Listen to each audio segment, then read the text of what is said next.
So I believe that, that what happened yesterday was all part of the sequencing of starting to stop the vote strongly against the escalation in a bipartisan way, send the bill to the president with timetables which he rejected, propose to him we would do it with a waiver, which he rejected over and over again.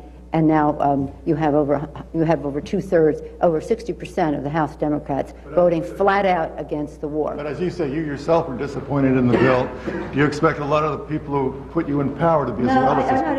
I'm not disappointed in what happened yesterday. Yesterday we were able to go on record, those of us who wanted to, against the war. Others have made their voices known in other legislation, and they felt that that was adequate, and I respect that. I can only speak for my own vote. It was a very important day for us. We got a great deal accomplished, and I think we moved the debate along. Hi, this is Josh Marshall from TPM Media. It's Thursday, May 31st, 2007. That was Nancy Pelosi a little more than a week ago explaining the compromise bill that the House Democrats came to that gave the president the money, the emergency supplemental for Iraq to fund the surge through September, and basically allowed him to have that money in exchange for just some benchmarks for progress of the Iraqi government and so forth. Now, a lot of you have been writing in and expressing tremendous disappointment in how that standoff between the congressional Democrats and the president turned out. Now, I want to set aside whether this was a good idea or a bad idea for the congressional Democrats to come to this point of compromise. What surprises me is how many people, frankly, are surprised that this is how it turned out. If you remember, here on TPMtv, back in mid-April, we interviewed John Kerry just before he went and appeared on the Colbert Report. And I asked him specifically, let's say you guys go, have this timetable bill, bring it to the president, he vetoes it, what next?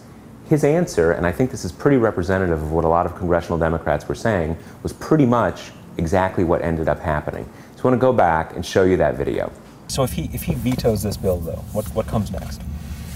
I think we'll come back and try to create a series of benchmarks and a series of measurements that are very specific about what ought to happen, and put that to him and see if he'll change the policy to meet the benchmarks. So where do you see that standoff ending? I mean, it seems like he's going to, the president's down at 30% in a way. He doesn't have much. I think that, well, the president's going to have to decide what's, really best for America. I think that we have a better plan for how you protect the troops and how you protect America's interests. And it's our job to keep fighting for that. And in the end, if he has a different point of view, that's what 2008 will be about. So there you go. Like I said, I think what Senator Kerry said was going to happen is pretty much exactly what happened. Again, I'm not saying it was the right idea or the wrong idea, but something happened here where I think people lost track of what a lot of the Democrats were actually telegraphing was going to be the denouement of this standoff with the president. We haven't talked a lot about Iraq so far on TPMtv. We've mainly focused on the U.S. Attorney Purge scandal.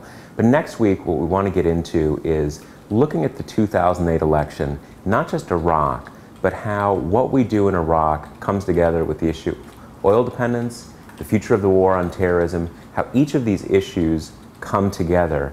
And we want to look at each of the Democratic candidates and the Republican candidates for that matter and see where they come out on the grand strategy. Because we've been talking about on the site for the last day or two about how much was the Iraq War about securing the world's oil supplies, the U.S. dominating the world's oil supplies for the next 40 or 50 years. Well, if you plan on being dependent on fossil fuels, particularly oil, for the next half century, there's actually a fair amount of need to have some control over where they are. So each of these issues fit together, not just how many soldiers do we have in Iraq, but what is our medium to long-term plan on where do we get our energy supplies? Is it going to be from oil? Is it still going to be from Iraq, Saudi Arabia, and Iran? So this is what we're going to be talking about next week.